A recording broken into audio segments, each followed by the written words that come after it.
Hi అండి, ఎలా ఉన్నారు? నేను బాగున్నానండి. ఈరోజు ఒక మంచి స్వీట్ తయారు చేసి చూపిస్తాను. మధురం స్వీట్ మాధురి ఛానల్లోను. అది ప్రతి ఒక్కళ్ళు కూడా చాలా బాగా చేసుకునేవారండి. చక్కెర పొంగలి అంటే రకరకాలుగా చేసేవారు బియ్యం పెసరపప్పుతోటి. కానీ నేను బియ్యం వాడకుండా చక్కెర పొంగలి అనేది ఎలా చేసుకోవాలో చూపిస్తాను. దానికి కావాల్సిన పదార్థాలు చూద్దాం. మెయిన్ అటుకులండి. బియ్యం ప్లేస్లో మనం అటుకులు తీసుకున్నాం. పెసరపప్పు కామను చక్కెర పొంగలికి. అలాగే కొద్దిగా నెయ్యి, యాలక పొడి, ఇదిగోండి కిస్మిస్, జీడిపప్పు, బెల్లం అండి దీనికి కావాల్సింది. ఈ వీటితోటి మనం ఎంతో సులువుగా ఎంతో టేస్టీ అయిన చక్కెర పొంగలి ఎలా తయారు చేద్దామో చూద్దాం రండి. స్టవ్ వెలిగించుకుని ముందు మూకుడు పెట్టుకుని పెసరపప్పు పొడిగానే వేయించుకోవాలి. మరి అలా అని ఎర్రగా వేయించేసుకోకూడదు, మాడిపోయేలాగా దోరగా వేయించుకోవాలి. మనం కొద్దిగా చేసుకున్నా కూడా చక్కెర పొంగలికి చాలా అయిపోతుందండి. అందుకే నేను చిన్న గ్లాసే తీసుకున్నాను. కొద్దిగానే కదా అని మీకు చూపించడం గురించి చిన్న గ్లాస్ తోటే చేస్తున్నాను. అది సన్నగా చక్కగా ఎర్రగా వేయించుకోవాలండి. అంటే కొంతమంది పెద్దవాళ్ళు ఉన్నారనుకోండి, అన్నంతో తయారైంది ఈరోజు మాకు శనివారం మేము తినము అని అంటూ ఉంటారు ఒక్కొక్కసారి. అలాంటప్పుడు మనం చుట్టాలు ఎవరన్నా వచ్చినా పూజలప్పుడు మనం బియ్యం ఉపయోగించకుండా చక్కెర పొంగలి ఈ విధంగా చేసుకోవచ్చు అన్నమాట. చాలా టేస్ట్గా ఉంటుంది. మనం చేసుకోవటం కూడా చాలా ఈజీగా అయిపోతుంది. ఇది వేగిన తర్వాత మీకు చూపిస్తాను. ఇదిగోండి చక్కగా దోరగా ఇలా వేయించుకోవాలి. ఇప్పుడు ఇది గిన్నెలో తీసేసుకుని అది చల్లారుతూ ఉంటుంది. ఈలోపు మనం కొంచెం నెయ్యి వేసుకుని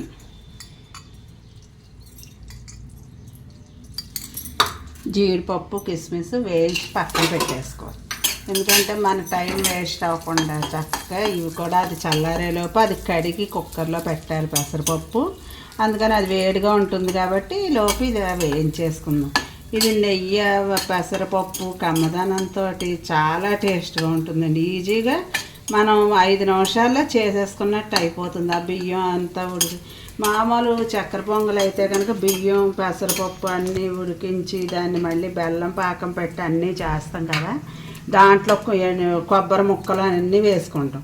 దీనికి జీడిపప్పు, కిస్మిస్ వేసుకుంటే టేస్ట్గా ఉంటుంది. ఇష్టమైతే కొబ్బరి కూర అది కూడా వేసుకోవచ్చు, కానీ నేనైతే వేయట్లేదు.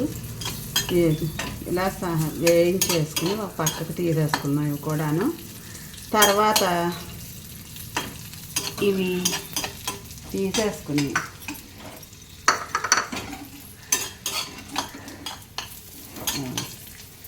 కిస్మిస్ ఎప్పుడు కూడాను జీడిపప్పు వేగాక వేస్తే చక్కగా బుడగల్లాగా ఉబ్బినట్టుగా ఉంటాయి, మెత్తబడినట్టు ఉండవు. ఇప్పుడు ఇది కడిగి కుక్కర్లో పెట్టేస్తాను.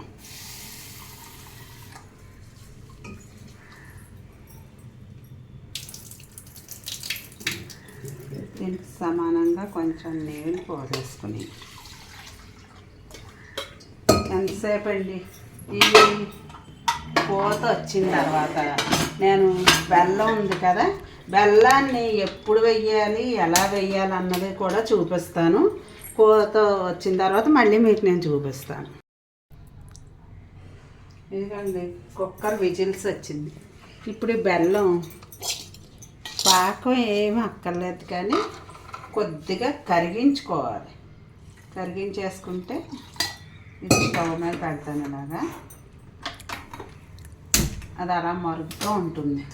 ఇప్పుడు పప్పు ఎలా వచ్చిందో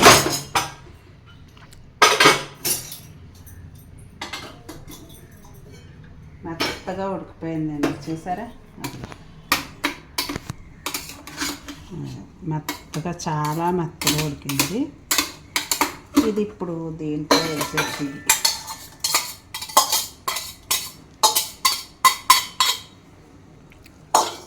దాంట్లో మనం అటుకులు కొద్దిగా తడి పొడిగా చేసేసుకుని అటుకులు ఏమి వేయించక్కర్లేదు, లేకపోతే నానబెట్టక్కల ఏమీ అక్కర్లేదండి. ఇలాగా మెత్తగా ఇలా పిసికేస్తే మెత్తపడిపోతాయి అటుకులు. చూసారా, తడి తగిలేసరికి ఇలా అయిపోతాయి. అప్పుడు ఇవి కూడా ఈ పెసరపప్పులో వేసేయటం.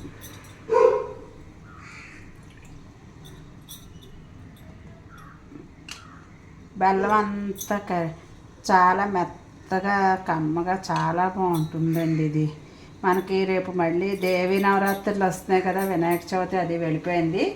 దేవీ నవరాత్రుల్లో కూడా మనం సాయంత్రం వేళ ప్రసాదంగా పొద్దున్నైనా అమ్మవారికి నివేదన చేసుకోవచ్చు. ఇది మళ్ళీ అన్నీ కరిగిన తర్వాత నేను చూపిస్తాను. ఇదిగోండి, బెల్లం కరిగిపోయింది. ఇప్పుడు ఈ బెల్లం ఎందుకంటే మనకి ఇసుక లేకుండా చేసుకున్నాం అనుకోండి, శుభ్రంగా ఉంటుంది. దీన్ని ఇందులో ఇలా వడపోసేయాలి. పాకాలు ఏమీ రావక్కర్లేదండి. కొంచెం ఏమన్నా ఇసుకున్న ఇది అవుతుందని నేను అలా బెల్లాన్ని కరిగించాను, అంతకన్నా ఏం కాదు. ఇది అలా సన్న సగని మనం ఉడికించుకోవాలి. కొద్దిగా ఇప్పుడు నెయ్యి వేద్దాం. దీనికి మామూలు చక్కెర పొంగల్ కన్నా కూడా తక్కువ నెయ్యే పడుతుంది.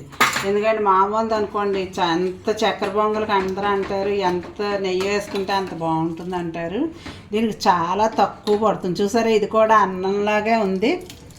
చక్కగా అటుకులు ఎంత అయిపోయాయో చూసారా, మెత్తగా. ఈలోపు ఇలా దగ్గర పడుతుండగానే మనం కిస్మిస్, యాలకులు ఇవన్నీ కూడా వేసేస్తాం.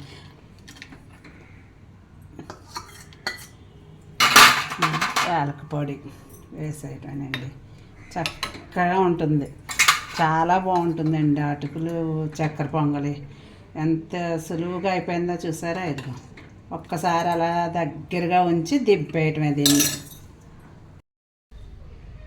ఇదిగోండి, మీ అందరి కోసం గుమగుమలాడే తియ్యని అటుకులు చక్కెర పొంగలు తయారు చేశానండి. చూసారా ఎంత బాగుందో ఇది. దీనికి కొలతలు ఏంటంటే, ఒక గ్లాసు మీరు అటుకులు తీసుకుంటే 3 వంతులు పెసరపప్పు తీసుకోవాలి. తర్వాత ఒక గ్లాసు బెల్లంలో మీరు ఒకవేళ మొత్తం బెల్లం ఇష్టం లేదు అనుకుంటే సగం బెల్లం సగం పంచదార తీసుకోవచ్చు. బాగా స్వీట్ తింటాము అని అనుకుంటే కొద్దిగా కూడా వేసుకోవచ్చు. ఇది సమానంగా సరిపోతుంది తీపి. ఇంకంటే చాలామంది వెర్రీ స్వీట్ కింద తింటూ ఉంటారు, వాళ్ళకైతే కొంచెం వేసుకోండి. ఇది చాలా బాగుంటుందండి. ఇది చూసారా, ఇది మనం బెల్లం నీళ్ళు కరిగించి వేయగానే మనకి ఏమవుతుందంటే పల్చగా ఉన్నట్టు ఉంటుంది. కానీ అలా మీరు ఏమి కంగారు పడక్కర్లేదు. ఉడికిన తర్వాత రెండు కలిపి ఉడికిన తర్వాత ఇలా దగ్గరగా గట్టిగా అయిపోతుంది.